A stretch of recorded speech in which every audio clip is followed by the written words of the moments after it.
अस्सलाम वालेकुम स्टूडेंट। हम फार्माकोलॉजी का लेक्चर स्टार्ट करने लगे हैं। हमारा नेक्स्ट आज का टॉपिक है anti anginal drug. Next time हमने अपना नेक्स्ट जो है ना चैप्टर स्टार्ट किया था, जिसमें हमने जिसका टाइटल था कि जो ड्रग हमारे सीवीएस के ऊपर एक्ट करते हैं। फिर हमने उसमें ये पढ़ा था कि जो हमारा कार्डियोवास्कुलर सिस्टम होता है उसकी कुछ डिजीज होती है, ठीक है। तो उन डिजीज को ट्रीट करने के लिए जो हम ड्रग जो यूज करते हैं, तो उसकी क्लासिफिकेशन हम पढ़ रहे हैं। तो उसमें हमने लास्ट टाइम एक डिजीज पढ़ी थी, हार्ट फेलियर, ठीक है। फिर हमने कुछ ड्रग की क्लासिफिकेशन पढ़ी थी जो हार्ट फेलियर को ट्रीट करते हैं। नेक्स्ट हमारी क्लास है एंटी एंजाइनल ड्रग, ठीक है। एंटी एंजाइनल जैसे कि नाम से शो है, ये अंजाइना को ट्रीट करने के लिए यूज होती है। लफ्ज एंटी का मतलब होता है किसी चीज के अगेंस्ट जाना, किसी चीज को खत्म कर देना। तो ऐसे ड्रग जो अंजाइना को खत्म करते हैं उसको हम एंटी एंजाइनल ड्रग कहते हैं। अब अंजाइना क्या है? अंजाइना जो होता है बेसिकली माइनर हार्ट अटैक को कहते हैं, ठीक है। इसमें होता क्या है कि इसमें पेन या डिस्कम्फर्ट फील होता है चेस्ट में, और इसको हम अंजाइना पेक्टोरस भी कहते हैं। पेक्टोरस का मतलब होता है चेस्ट या ब्रेस्ट। ये एक मेजर सिम्टम होती है हार्ट डिजीज की, यानी कि अगर हमारे चेस्ट में या ब्रेस्ट में पेन होता है तो ये किस किस अलामत होती है हार्ट डिजीज की। It is sudden severe pressing chest pain radiating to neck jaw and arm. अब ये क्या होता है कि ये सडन होता है पेन, स्फीयर किस्म का होता है, चेस्ट को अंदर से प्रेस करके निकलता है, और फिर हमारी नेक के ऊपर भी और हमारे जा के ऊपर भी और हमारे आर्म के ऊपर भी इफेक्ट करता है। इट इज कास्ड बाय, किस वजह से होता है ये pain? Coronary artery flow that is insufficient to meet the oxygen demand of myocardium leading to ischemia. वो कहते हैं कि ये चेस्ट में पेन इस वजह से होता है कि जो कॉर्निया आर्टरीज होती हैं, जो हमारे हार्ट से जो होती हैं ब्लड लेके जाती हैं हमारी पूरी बॉडी की टिश्यू की तरफ, और ऑक्सीजन पूरी बॉडी को प्रोवाइड करती हैं, तो वो जो होती है ये काम प्रॉपर नहीं कर सकती। यानी कि कॉर्निया आर्टरीज अनेबल हो जाती हैं कि वो ऑक्सीजन की डिमांड को पूरा कर सके जो मायोकार्डिक मसल्स की होती है। फिर इससे इस्कीमिया यानी कि ऑक्सीजन की कमी हो जाती है, फिर चेस्ट में पेन होना स्टार्ट हो जाता है, जिसको हम अंजाइना। अच्छा, उसके बाद हमारे पास है टाइप्स ऑफ अंजाइना। अंजाइना की तीन टाइप्स होती हैं। एक हमारे पास है स्टेबल या हम उसे टिपिकल अंजाइना भी कहते हैं, अनस्टेबल एंड वेरिएंट अंजाइना। ये जो है आपका लॉन्ग क्वेश्चन इसमें बन सकता है, ठीक है, कि अंजाइना क्या होता है, इसकी कितनी टाइप्स हैं, क्योंकि लॉन्ग क्वेश्चन इसमें बन सकता है अंजाइना और उसकी टाइप्स। अच्छा, फर्स्ट हमारे पास स्टेबल या typical angina. It is most common form of angina, therefore it is typical angina pectoris. Typicals mean ये क्या होता है कि बहुत ज्यादा कॉमन है। इट इज इसमें होता क्या है कि बर्निंग और हैवी फीलिंग्स जो होती हैं फील फील होती हैं चेस्ट में। ये होता किस वजह से? It is produce by physical activity, यानी कि कुछ भारी काम कर लेते हैं, इमोशनल एक्साइटमेंट इतनी ज्यादा हो जाती है, या फिर इसकी दूसरी कार्डियक वर्कलोड जब इंक्रीज हो जाता है। Typical angina pectoris is promotely relieve rest or nitroglycerin। अब इसको हम किस तरह से ट्रीट कर सकते हैं? जब टेस्ट करें तो ये ऑटोमेटिक ठीक हो जाता है। ये एक टैबलेट होती है एंजिसेंट के नाम से आती है, नाइट्रोग्लिसरीन की, ठीक है। छोटी सी टैबलेट होती है, अंडर द टंग उसको रखा जाता है, तो वो जो होती है वहीं पर मेल्ट हो जाती है, और फिर वो वेजोडाइलेटर का काम करती है। यानी कि इस जो ब्लड का एक फ्लो थोड़ा रुका होता है ऑक्सीजन की कमी, तो वो उसका फ्लो को इंक्रीज कर देती है। दूसरा नंबर पे हमारे पास है unstable angina. Unstable angina lies between stable angina and myocardial इंफ्रेक्शन। अब ये क्या होता है कि इसमें दो चीजें इन्वॉल्व हैं। स्टेबल एंजाइना की इसमें भी हम कह सकते हैं होता है, और दूसरा इसमें क्या होता है कि मायोकार्डियल इंफेक्शन, जो हार्ट के मसल्स होते हैं वो क्या होते हैं, डैमेज हो जाती है। Unstable angina chest pain occur with increase frequency, बहुत ज्यादा सीवियर किस्म का होता है, तेज एक वक्फे से आता है, ठीक है, बहुत ज्यादा यानी कि स्वेटी के साथ आता है, बहुत तेजी के साथ आता है। सिम्टम्स इसकी जो होती है वो रेस्ट और नाइट्रोग्लिसरीन से अब रिलीव नहीं होगी। अनस्टेबल अंजाइना में पेशेंट को हॉस्पिटल में एडमिट करना पड़ता है, ठीक है। और वेरिएंट अंजाइना, वेरिएंट अंजाइना क्या है? ये अनकॉमन पैटर्न होता है, episodic angina that occur at rest and due to coronary arteries fall. अब ये मुख्तलिफ तरह का पैटर्न हो सकता है। कभी कभी तो किसी जो है ना रेस्ट के ऊपर भी पेशेंट अगर बैठा है, नींद से लेटा हुआ है, तो तब भी सडन हो सकता है। या समटाइम जो कॉर्निया आर्टरीज होती हैं उनमें स्पाज्म यानी कि इस वजह से ब्लॉक हो जाती हैं, तब भी ये अंजाइना हो सकता है। Symptoms are caused by decreased blood flow to heart muscles due to spasm of coronary arteries। Coronary spasm में जब उनमें रेजिस्टेंस आ जाती है, तो उसकी वजह से क्या होता है कि हार्ट की मसल्स की तरफ जो ब्लड का एक फ्लो होता है वो डिक्रीज हो जाता है। Variant angina relieved by coronary vasodilator. अब क्योंकि ये कॉर्नी स्पाज्म की वजह से हो रहा है, तो हम क्या देंगे, कॉर्नरी वासोडाइलेटर देंगे, जो कॉर्नी आर्टरी को डायलेट कर देंगे, जिनको ओपन कर देंगे। जब वो ओपन होंगी तो ब्लड का flow toward the heart muscles increase हो जाएगा, ठीक है, जिसकी वजह से एंजाइना को हम ट्रीट कर लेंगे। अब इसमें क्या होता है कि हम आमतौर पर नाइट्रोग्लिसरीन देते हैं और कैल्शियम चैनल बुला कर देते हैं, क्योंकि जो कैल्शियम अगर ज्यादा हो जाता है तो वो फिर कॉर्नियल आर्टरी स्पाज्म काज करता है। अच्छा, एंटी एंजाइनल की क्लास हमारे पास तीन ही है, ठीक है। जैसे कि एक पहली क्लास है ऑर्गेनिक नाइट्रेट की, तो उसमें ड्रग हमारे पास नाइट्रोग्लिसरीन, ठीक है, एंजीसिड के नाम से टैबलेट आती हैं, कार्डिनेट के नाम से भी आती हैं। बीटा ब्लॉकर में हमारे पास है प्रोपेनोलोल, ठीक है, प्रोपेनोलोल में हमारे पास एंड्रॉल टैबलेट होती हैं, बीटानॉल के नाम से आती हैं। कैल्शियम जनरल ड्रग हमारे पास है ब्रेपामिल, ब्रेपामिल में हमारे पास काइलिन टैबलेट्स आती हैं। अच्छा, नाइट्रोग्लाइसिन हम इसको देखते हैं, जो कि ऑर्गेनिक नाइट्रेट के class. Organic nitrate and nitrites use in treatment of angina pectoris, ठीक है। इसमें बांड का फर्क होता है, नाइट्रेट्स आगे फर्दर ब्रेक डाउन होकर नाइट्रेट्स में कन्वर्ट हो जाते हैं। दीज आर सिंपल नाइट्रिक और नाइट्रिक एसिड एस्टर होते हैं ग्लाइसरॉल के, यानी कि इसमें नाइट्रोजन का ग्रुप होता है, और ये क्या होता है, अल्कोहल का ग्रुप भी होता है, ये बेसिकली एस्टर की class. These compound cause a rapid reduction in myocardial oxygen demand। Heart में जो ऑक्सीजन की डिमांड बड़ी होती है उसको तेजी के साथ डिक्रीज करते हैं। Flow bye rapid relief of symptom, जिसकी वजह से जो साइनस सिम्टम्स होती है अंजाइना की वो तेजी के साथ खत्म हो जाती है। They are effective stable and unstable angina as well as variant angina pectoris. इतनी इफेक्टिव है कि अंजाइना की चाहे कोई भी टाइप हो, चाहे वो टिपिकल है, चाहे वो अनस्टेबल है, या वो वेरिएंट है, सबके लिए इफेक्टिव होती है। फार्माकोलॉजिकल इफेक्ट क्या होता है कि नाइट्रेट्स होते हैं वो कॉर्नी वेसोकंस्ट्रक्शन में उनका जो स्पाज्म होता है उसको डिक्रीज करते हैं, जिसकी वजह से ब्लड का फ्लो इंक्रीज हो जाता है, क्योंकि जो कॉर्नी आर्टरीज के अंदर मसल्स होते हैं वो उसको रिलैक्स करते हैं। In addition they relax the veins, decreasing periload and myocardial oxygen consumption। Nitroglycerin which is also known as glyceryl trinitrate भी हम उसको कह सकते हैं, वो रिलैक्स करता है मस्कुलर स्मूथ मसल्स को by intracellular conversion to nitrates ion then into nitric oxide. यानी कि बेसिकली नाइट्रोग्लिसरीन जो कि ग्लाइसराइल ट्राइनाइट्रेट के नाम से आता है, जब सेल के अंदर जाता है तो ये कन्वर्ट हो जाता है नाइट्रेट आयंस के अंदर, और नाइट्रेट आयंस बाद में नाइट्रिक ऑक्साइड बनाते हैं जो कि एज वेसोडाइलेटर्स होता है। फार्माकोकाइनेटिक्स क्या है, हम इसको सबलिंगुअल भी देते हैं, या इसके ट्रांसडर्मल पैचेस भी आए होते हैं, और it has significant fast fast metabolism. Oral क्यों नहीं देते, क्योंकि फास्ट फास्ट मेटाबॉलिज्म में सारा का सारा लीवर में डिस्ट्रॉय हो जाएगा, इसको हमें इफेक्ट नहीं मिलेगा। एडवर्स इफेक्ट कौन से होते हैं, नाइट्रोग्लिसरीन में हेडेक, पोस्टरल हाइपोटेंशन, यानी कि यकदम बीपी लो हो जाएगा और इंसान बेहोश भी हो सकता है, सीशल फ्लशिंग, रेडनेस हो जाएगी फेस में, टकीकार्डिया, हार्ट रेट इंक्रीज भी हो सकता है।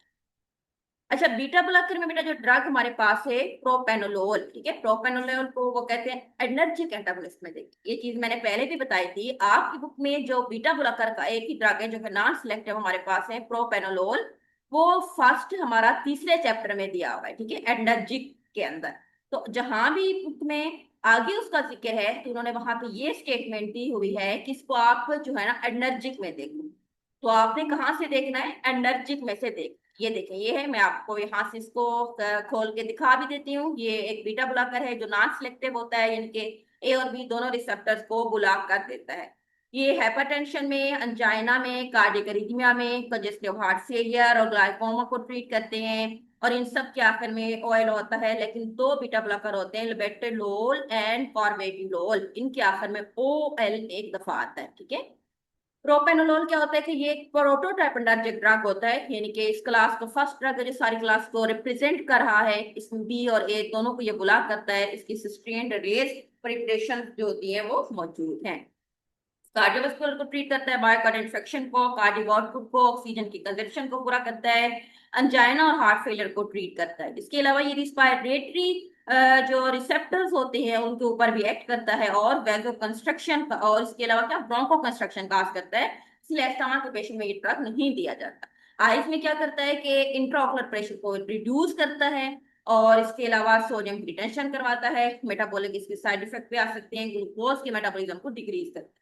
थेरेप्यूटिक यूजन में वही सेम है कि हाइपरटेंशन यानी कि हाई ब्लड प्रेशर को ट्रीट करता है, ग्लाइकोमा में हम इसको दे सकते हैं क्योंकि इंट्राऑक्यूलर प्रेशर इन ग्लाइक इफेक्टिव होता है। इंट्राऑक्यूलर प्रेशर को ये बेसिकली क्या करता है, रिड्यूस करता है, या डिमिनिश का मतलब होता है खत्म कर रहा होता है। माइग्रेन को ट्रीट करता है, क्यों? क्योंकि ये क्या होता है कि बीटा ब्लॉकर है, तो वहां पे जो बीटा रिसेप्टर की वजह से एक पेन होता है या जो वैसोडाइलेशन हुई पड़ी होती है माइग्रेन में हमारे ब्रेन के अंदर, तो वो खत्म हो जाती है। अच्छा, नेक्स्ट हमारे पास है ट्रीटमेंट ऑफ अंजाइना।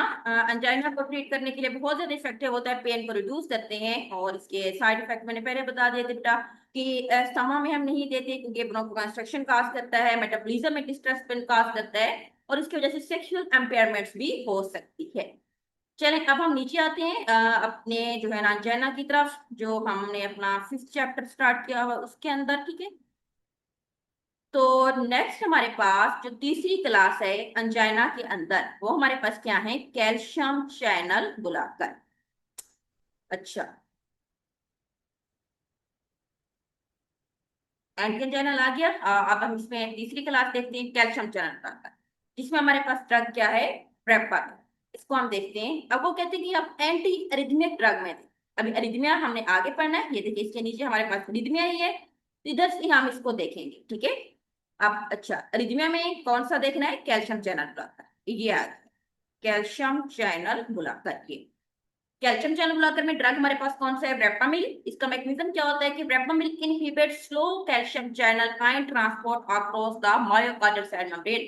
कैल्शियम की एंट्री को रोकता है। It also reduce intraocular calcium concentration in smooth muscles of cardiac arteries and peripheral muscles. क्योंकि कैल्शियम का जो काम होता है ना, कंट्रक्शन काज करना होता है, ठीक है। हार्ट मसल्स के अंदर ये बहुत ज्यादा कंट्रक्शन काज करती है, जिसकी वजह से उनके मसल्स जो होते हैं वो रिलैक्स नहीं हो सकते हैं, या आर्टरीज के अंदर कंट्रक्शन काज करती है, तो जिसकी वजह से जब हम इसको बुला कर देंगे, अंदर इसकी एंट्री को खत्म कर देंगे, तो अंदर मसल्स क्या हो जाएंगे, वो यानी कि रिलैक्स हो जाएगी, और उसके बाद जो पेरिफेरल वेस्कुलर रेजिस्टेंस होगी वो भी डिक्रीज हो जाएगी। फार्माकोलॉजिकल एक्शन क्या होता है कि ये डिप्रेस करते हैं, ऐसे सैनोआर्टेरियल और एवी आर्कियोवेंट्रिकुलर जो नोड फंक्शन होते हैं उनको भी। Slow AV conduction is major action making it is useful as antiarrhythmic. क्यों? वो कहते हैं कि हम इसको एंटी अरिथमिक क्यों कहते हैं, वैसे ये बेसिकली अरिथमिया में पढ़ने वाला है, अभी हम इसको दोबारा डिस्कस करते हैं, लेकिन आप इसको अंजाइना में भी लिख सकते हैं कि ये एंटी अरिथमिक एजेंट क्यों कहलाता है, क्योंकि इसका जो मेजर एक्शन होता है ये एवी कंडक्शन, जो अर्टीरियल वेंट्रिकल नोड्स होते हैं हमारे हार्ट के, उसमें जो एक इम्पल्स की कनेक्शन हो रही होती है, इसको स्लो डाउन करता है। It reduce cornea and peripheral vascular resistance. It increase the corneal blood flow. Rapam will increase myocardial oxygen supply by increasing corneal blood flow. कहने की बात, जब कॉर्नियल आर्टरीज रिलैक्स होंगी, ओपन होंगी, ब्लड का flow ज्यादा हो जाएगा। ब्लड के फ्लो ज्यादा होने की वजह से ऑक्सीजन की जो सप्लाई होती है हमारे हार्ट के मसल्स की तरफ, वो भी क्या हो जाएगी, इंक्रीज हो जाएगी।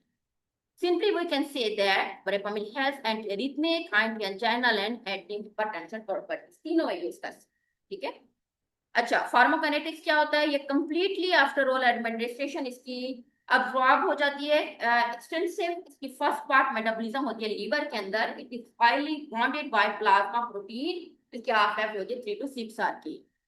थेरेप्यूटिक यूजेस सेम है, अरिथमिया में देते हैं। उसके बाद एंजाइना को भी, हेपेटाइटिस को भी ट्रीट करता है। एडियाज में क्या है, नोसिया, वोमिट, हेडेक, ये तो सबके होते हैं। वीक और गैस्ट्रिक डिस्टर्ब, वीकनेस काज करती है, गैस्ट्रिक डिस्टर्बमेंट काज करती है। और जब हम इसको आईवी देते हैं, रेपामिल में काज सीवियर हाइपोटेंशन एंड ब्रेडिकार्डिया भी काज कर सकते हैं।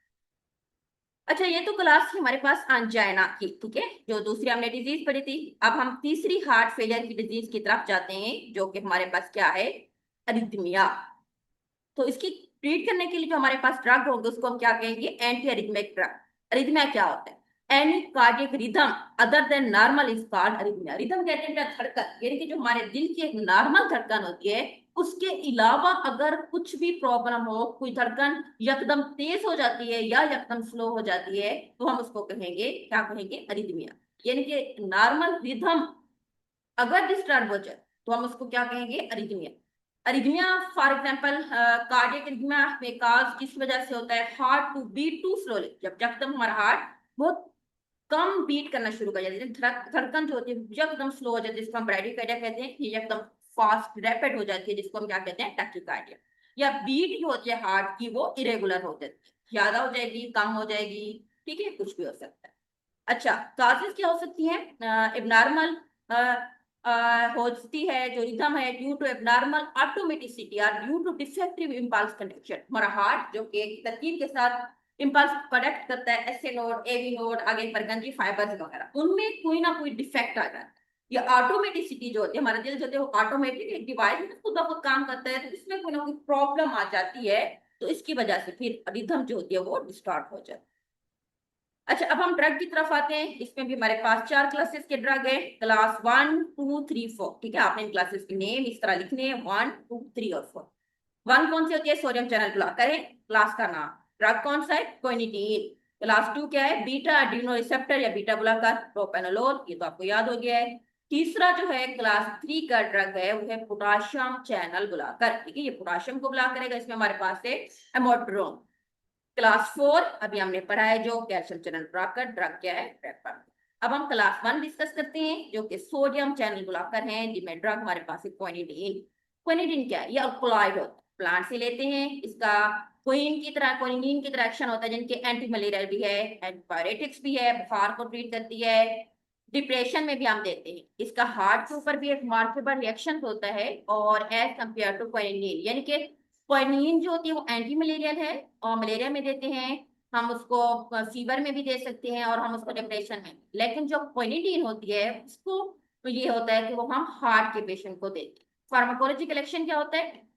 In general quinine is cardiac depression. आमतौर पर इसका काम होता है कि ये हार्ट को मसल्स को डिप्रेस करती है, ऑटोमेटिसिटी को डिक्रीज करती है।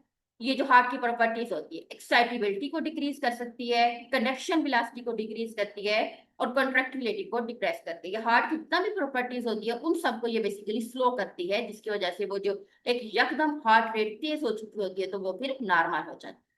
मैग्नीशियम क्या है ये? अब ये क्या करते हैं, इस नाम से शो है सोडियम चैनल ब्लॉकर है, यानी कि ये सोडियम चैनल को ब्लॉक करेगी।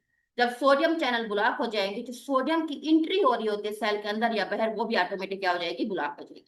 It reduce the maximum rate of depolarization. अगर हम इस कार्डियक का एक पूरा साइकिल देखते हैं, तो उसमें फेज जो 0 होता है वो डीपोलराइजेशन होता है, उसकी रेट को कम कर सकती है, जिससे फौरी तौर पर फेज 4 जो डायस्ट्रोलिक वो भी स्लो हो जाता है, कनेक्शन स्लो हो जाती है।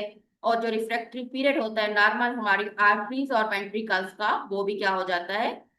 प्रोलॉन्ग हो जाता है। रिफ्रैक्टिव पीरियड एक नॉर्मल पीरियड होता है जिसमें हार्ट के आर्टेरियल एंड वेंट्रिकल्स जो होती है वो प्रॉपर काम करती है, तो ये उसको प्रोलॉन्ग।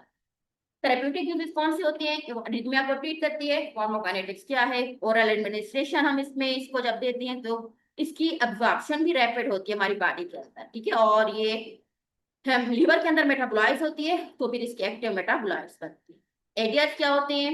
ये हार्ट के ऊपर इफेक्ट कर रही है, तो ऐसे sinoatrial and ventricle arterial block के जैसे स्टोल काज करती है। टॉक्सिक लेवल द ड्रग में इंड्यूस वेंट्रिकल टैकीकार्डिया, वेंट्रिकल्स की डिस्टर्बेंस की वजह से हार्ट रेट तेज भी हो सकती है।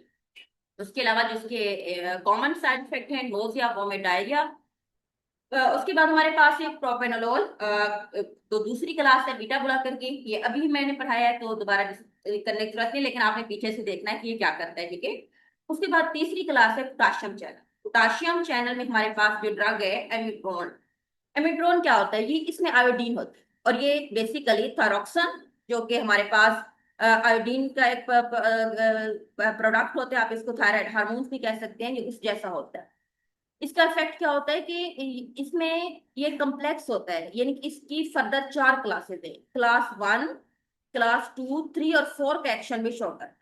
ये एक डोमिनेंट इसका इफेक्ट क्या होता है कि एक्शन पोटेंशियल जो हमारे हार्ट का होता है उसको इंक्रीज करता है, और साथ में जो एक नॉर्मल रिफ्रैक्टरी पीरियड होता है जिसमें आर्टेरियल और वेंट्रिकल दोनों प्रॉपर काम करे, तो उसको प्रोलॉन्ग करता है। जितना प्रोलॉन्ग रिफ्रैक्टरी पीरियड होगा उतना ज्यादा हमारा हार्ट नॉर्मल काम करेगा। उसके बाद क्या है कि एमिड्रोन हैज एंटी एंजाइनल भी इसकी इफेक्ट होता है, और इसके अलावा इसकी एंटी एरिथमिक एक्टिविटी भी होती है। इनके एरिथमिया में भी दे सकते हैं, और ये अंजाइना में भी दे सकते हैं। तो अगर आप अरिथमिया के आपके पास ड्रग आते हैं अंजाइना के, तो उसमें भी आप इसको लिख सकते हैं। थेरेप्यूटिक यूजेस कौन से होते हैं? ये हर एक तरह का जितना भी refractory supra ventricular and ventricular tachycardia arrhythmia होते हैं, इनके अरिथमिया को चाहे वो वेंट्रिकल्स की वजह से होता है या वो जो होती है किसी और वजह से होता है, उन सबको ट्रीट करता है। Despite its side effect, amiodarone is most commonly implied antiarrhythmic। वो कहते हैं कि अगरचे इसके कुछ साइड इफेक्ट भी हैं, लेकिन ये सबसे ज्यादा यूज होने वाला एंटीरिथमिक ड्रग है। फार्माकोकाइनेटिक्स क्या है, हम इसको ओरल एडमिनिस्ट्रेशन यानी कि ओरल रूट से देते हैं, तो ये इनकम्प्लीटली अब्जॉर्ब होता है, इसीलिए इसका आमतौर पर जो प्रोलॉन्ग हाफ लाइफ होती है, कई वीक्स तक इसका इफेक्ट रहता है। और ये आमतौर पर हमारे एडिपोज टिश्यू के अंदर जाके, जो उसमें फैट डिपॉजिट होती है, वहां पे जाके ये क्या होता है, डिस्ट्रीब्यूट होता है। एडीआर कौन सी होती है, टॉक्सिक इफेक्ट भी काज करती है, क्योंकि इसमें आयोडीन है, तो अगर ये ज्यादा हो जाता है तो टॉक्सिसिटी काज कर सकता है। फिर उसकी वजह, इसके अलावा क्या होता है कि जीआईटी को डिस्टर्ब कर सकता है। ट्रेमर, ट्रेमर का मतलब होता है मूवमेंट्स पे कंट्रोल नहीं रहता, इस तरह से हाथ कांपते हैं, गर्दन कांपती है, ठीक है। डिजनेस, गलूदगी छा जाती है। उसके बाद है हमारे नेक्स्ट हमारे पास है टॉक्सिसिटी, ठीक है। लोअर लवर यहाँ पे लफ्ज लिखा हुआ है, यहाँ पे आप लिख लो लोअर टॉक्सिसिटी, यानी कि इसकी वजह से टॉक्सिसिटी भी हो सकती है। उसके बाद हमारे पास आ जाता है फोटो सेंसिटिविटी, यानी कि ये जो ड्रग ले रहे होते हैं तो वो रोशनी में वो लोग नहीं जा सकते, जिस तरह उनको एक तरह का माइग्रेन का बने फोटोफोबिया हो। मसल वीक कर सकता है, स्किन की डिस्कोलोरेशन हो सकती है due to iodine accumulation in the skin. ये आयोडीन जब हमारी बॉडी में स्किन में जमा हो जाती है, इसकी वजह से स्किन का कलर जो होती है वो उतरना शुरू हो जाता है।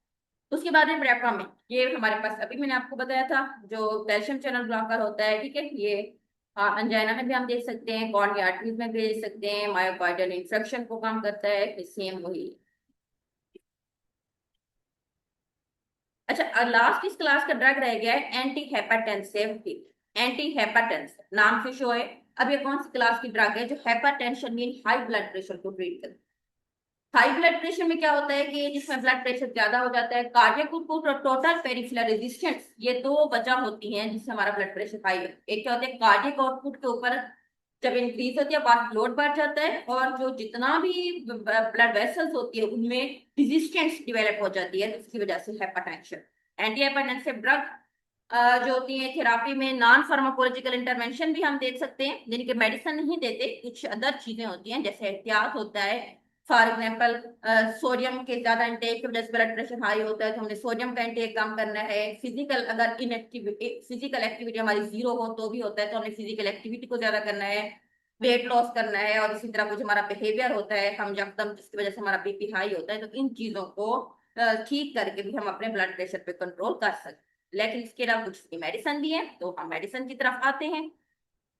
प्रोटोटाइप ड्रग्स ऑफ हाइपरटेंशन, तो सबसे पहला ड्रग कौन सा है, डायूरेटिक्स। डायूरेटिक्स मैंने आपको पहले भी पढ़ाया था, हम लोगों ने हार्ट फेलियर में पढ़े थे, जिसमें मैंने आपको क्लास पढ़ाया था बेटा, डायूरेसिस को ज्यादा करते हैं, यानी कि यूरिन के फॉर्मेशन को और यूरिन के फ्लो को हमारी बॉडी से ज्यादा करते हैं, इस क्लास को हम डायूरेटिक्स कहते हैं। डायूरेटिक्स मुख्तलिफ क्लासे होती हैं, थायराइड डायूरेटिक्स होते हैं, लूप डायूरेटिक्स होती है, पोटेशियम, उसके बाद स्पेरिंग डायूरेटिक्स होती हैं, ये सारे। तो अब वो कहते हैं कि जब आप जेनिटो यूरिनरी सिस्टम है, अब ये कौन सा सिस्टम है, इससे आगे जो हमारा चैप्टर है वो है इसका, ठीक है। ये देखिए मैं आपको एक बार दोबारा यहाँ पे दिखा देती हूँ, तो आपने यहाँ से इसको याद करना है, ठीक है। ये इस चैप्टर, ये चैप्टर आगे चैप्टर नंबर है 8। अच्छा, डायूरेटिक अभी मैंने बताया था, जो कि साल्ट और एक्स्ट्रा वाटर को किडनी के थ्रू हमारी बॉडी से बह निकालते हैं यूरिन की फॉर्म में। डायूरेटिक फर्स्ट लाइन ट्रीटमेंट होती है हाइपरटेंशन की, ये देखें ये लिखा भी होगा। लो डोज डायूरेटिक्स जो होती है वो सेफ भी होती है, इनएक्सपेंसिव भी है, और इफेक्टिव भी होती है। स्ट्रोक, मायोकार्डियल इन्फेक्शन और कंजेस्टिव हार्ट फेलियर के साथ साथ ब्लड प्रेशर को भी ट्रीट करते हैं। और ओल्डर के अंदर खास तौर पर हम डायूरेटिक को ज्यादा प्रेफर करते हैं एज कम्पेयर टू प्रोपेनोल, क्योंकि प्रोपेनोल क्या होता है, ये ब्रोंको कंस्ट्रक्शन काज करता है, और जो ओल्डर एज पेशेंट्स होते हैं उनको ऑलरेडी कोई ना कोई सांस का प्रॉब्लम हो सकता है, इसीलिए हम उनको क्या देते हैं, डायूरेटिक्स। लेकिन डायूरेटिक्स भी जो किडनी के पेशेंट होंगे तो उनको भी फिर हम थोड़ा जो दिए केयरफुली देते हैं। अच्छा, प्रोटोटाइप इसके आगे इसके टाइप्स होते हैं बेटा, थायराइड डायूरेटिक्स में क्लोरोथायराइड ड्रग है, लूप डायूरेटिक्स में पोमेटिनाइड या फुरोसमाइड आ जाते हैं, पोटेशियम स्पेरिंग डायूरेटिक में स्पेरोलेक्टोन, कार्बेनिक एनहाइड्रेज इनहिबिटर में सीटोजोलामाइड, और ऑस्मोटिक डायूरेटिक्स मैनिटोल इसमें ड्रग है, ये इसकी क्लास। थायराइड डायूरेटिक में क्लोरोथायराइड क्या करता है, ये पोटाशियम की रीअब्जॉर्प्शन को इनहिबिट करता है, सॉरी सोडियम, सोडियम का जो चैनल होता है जिसे सोडियम किडनी ट्यूब्यूल से दोबारा रीअब्जॉर्ब होता है उसको इनहिबिट करता है। जब सोडियम की रीअब्जॉर्प्शन नहीं होगी तो ऑटोमेटिक सोडियम की जो एक्सक्रीशन होती है हमारे बॉडी से किडनी की फॉर्म में, यूरिन की फॉर्म में, वो क्या हो जाएगी, वो इंक्रीज हो जाएगी। तो एक्स्ट्रा जितना भी सोडियम हमारी बॉडी के अंदर होगा जब वो बाहर चला जाएगा तो ऑटोमेटिक हमारा ब्लड प्रेशर रिड्यूस हो जाएगा। थेरेप्यूटिक यूजेस कौन सी, हाइपरटेंशन, कंजेस्टिव हार्ट फेलियर और हाइपरकैल्शियूरिया को ट्रीट करता है, ठीक है। एडवर्स इफेक्ट होते हैं, फ्लूइड इम्बैलेंस काज कर सकता है, क्योंकि अगर ज्यादा सोडियम हमारी बॉडी से बाहर चला जाता है तो ऑटोमेटिक इम्बैलेंस हो जाता है। फार्माकोकाइनेटिक्स से होती है, ओरली हम देते हैं 40 जो होती है आवर्स तक इसकी हाफ लाइफ होती है और यूरिन के थ्रू बॉडी से बाहर जाता है। लूप डायूरेटिक्स होते हैं बेटा, लूप ऑफ हाइंडले, इस दिन भी मैंने आपको शायद बताया था, जिसमें सोडियम पोटेशियम चैनल तीनों वहां पे ट्रांसपोर्ट होते हैं, उन सबको इनहिबिट करके उन सबकी रीअब्जॉर्प्शन को क्या करता है, बुलाकर तो बॉडी से उनको बाहर निकालता है, सोडियम को भी, पोटेशियम और कैल्शियम को भी। और ये पल्मोनरी एडिमा भी हम दे सकते हैं, और हाइपरटेंशन में भी, इमरजेंसी सिचुएशन में भी हम इसको दे सकते हैं। फार्माकोकाइनेटिक्स से होती है, हम इसको ओरली भी दे सकते हैं, हम इसको पेरेंटल रूट से भी दे सकते हैं, और इसकी सोल्यूशन कहाँ होती है, यूरिन। एडवर्स इफेक्ट सेम है, हाइपोटेंशन, अगर इसमें एकदम सारी चीजें जब बॉडी से बाहर चली जाएंगी तो बीपी एकदम लो भी हो सकता है। हाइपोकलीमिया काज कर सकते हैं, पोटेशियम को ये भी बाहर निकाल रहा है, तो पोटेशियम का लेवल अगर हमारी बॉडी के अंदर लो हो जाता है तो हम उसको क्या कहते हैं, हाइपोकलीमिया। हाइपोमैग्नीशियमिया में मैग्नीशियम को भी बाहर निकाल सकते हैं। ओटोटॉक्सिसिटी काज कर, ऑटोटॉक्सिसिटीज मीन के ये हमारे ईयर के ऊपर भी इफेक्ट करता है। अच्छा, उसके बाद पोटेशियम स्पेरिंग डाययूरेटिक में स्पेरानोलेक्टोन होता है, ये इंट्रासेलुलर रिसेप्टर्स के ऊपर जाके एल्डोस्टेरोन जो एक हार्मोन्स होता है उसको एंटागोनाइज कर और इनहिबिट कर देता है उसके इफेक्ट को, जिससे आगे वो सोडियम और पोटेशियम, क्योंकि एल्डोस्टेरोन का काम होता है सोडियम की जो रीअब्जॉर्प्शन करवाना और पोटेशियम को बॉडी से बाहर निकालना। अब ये सोडियम, क्योंकि ये जो ड्रग है ये एल्डोस्टेरोन को ब्लॉक कर रहा है, इसलिए एल्डोस्टेरोन जो होगा वो सोडियम की रीअब्जॉर्प्शन को प्रिवेंट करेगा, यानी कि नहीं करा सकेगा, और फिर उसके बाद पोटेशियम की सिक्रीशन को भी इसी वजह से क्या कर देगा, इनहिबिट कर देगा। थेरेप्यूटिक यूजेस भी सेम है, रेटिक रिटेंशन करवा रहा है, जब बाहर नहीं जाने देगा तो अंदर ऑटोमेटिक उनका लेवल ज्यादा हो जाएगा। अच्छा, और लेकिन सोडियम को बॉडी से बाहर निकाल देगा क्योंकि उसकी रीअब्जॉर्प्शन को इनहिबिट कर रहा है, ठीक है। अच्छा, उसके बाद है कि एडवर्स इफेक्ट कौन से होते हैं, हाइपोकलीमिया, क्योंकि पोटेशियम को बाहर जो होती है, हाइपरकलीमिया काज करता है, सॉरी हाइपोकलीमिया, इसके साइड गैस्ट्रिक डिस्टर्बेंस होती है, पेप्टिक अल्सर काज सकता है, हाइपोकलीमिया क्योंकि ये जो होती है इसकी वजह से हो सकता है। ये ड्रग एल्डोस्टेरोन को रोकता है, एल्डोस्टेरोन का काम होता है पोटेशियम को बाहर निकालना। अब पोटेशियम हमारे नहीं है तो इसका साइड इफेक्ट बेटा हाइपरकलीमिया हो सकता है, हैपो नहीं हो सकता, ठीक है, यहाँ पे गलती से हैपो लिखा हुआ है, इसका साइड इफेक्ट होते हैं हाइपरकलीमिया, नोजिया और वोमिट काज कर सकते हैं। उसके बाद कार्बन, कार्बोनिक एनहाइड्रेज एक एंजाइम्स होता है, उसको ब्लॉक करते हैं ये ड्रग, जिसको हम एसीटोजोलामाइड। जब ये एंजाइम्स जब ब्लॉक हो जाता है तो अंदर जो एक यूरिन का वॉल्यूम होता है, वो बेसिकली एंजाइम्स का काम क्या होता है कि यूरिन के फ्लो को रोकता है, यूरिन के बनने के प्रोसेस को ब्लॉक करता है। लेकिन जब हम इस एंजाइम्स को एसीटोजोलामाइड ड्रग देकर ब्लॉक कर देंगे तो ऑटोमेटिक यूरिन का वॉल्यूम, उसका फ्लो इंक्रीज होता है, ये इंट्राऑकुलर प्रेशर को रिड्यूस करता है। और ये मोशन सिकनेस में भी यूज होता है, क्योंकि मोशन सिकनेस में ये क्यों यूज करते हैं, prophylaxis of acute mountain sickness, sorry, इनके जब बुलंदी पे जाते हैं ना तो एक तरह का जो फोबिया होता है उसको भी कम करता है। अच्छा, उसके बाद क्या है कि ओरली देते हैं, फॉर एग्जाम्पल जो ट्यूब्यूल्स होते हैं किडनी के, वहां से इसकी स्टेशन होती है, पोटाशियम की डिप्लेशन करवाता है, बॉडी से बाहर निकालता है, रीनल स्टोन फॉर्मेशन विकास कर सकता है। मैनिटोल जो होता है कि ये एक ऐसा ड्रग होता है कि जो वाटर के एक्सक्रीशन को ज्यादा करता है, यानी कि इसका सोडियम के ऊपर कोई इफेक्ट नहीं होता। जो मैनिटोल होता है ये जस्ट वाटर के ऊपर इफेक्ट करता है, और ये जो होती है उन डिजीज में हम इसको नहीं यूज कर सकते ट्रीटमेंट में जहाँ पे पोटाशियम जो होती है इन्वॉल्व हो। यूरिन के फ्लो को मेंटेन रखता है, ठीक है, और भी अब्जॉर्ब नहीं होता, इसलिए हम इसको इंट्रावेनियस देते हैं। इसके वर्ड इफेक्ट में हमारे पास क्या हो सकते हैं, डिहाइड्रेशन हो सकती है। अच्छा, ये तो हमारे पास डायबिटिक्स की क्लास है बेटा, हाइपरटेंशन में जो मैंने आपको बता दी है। अब हम नेक्स्ट देखते हैं कि अगली क्लास क्या है।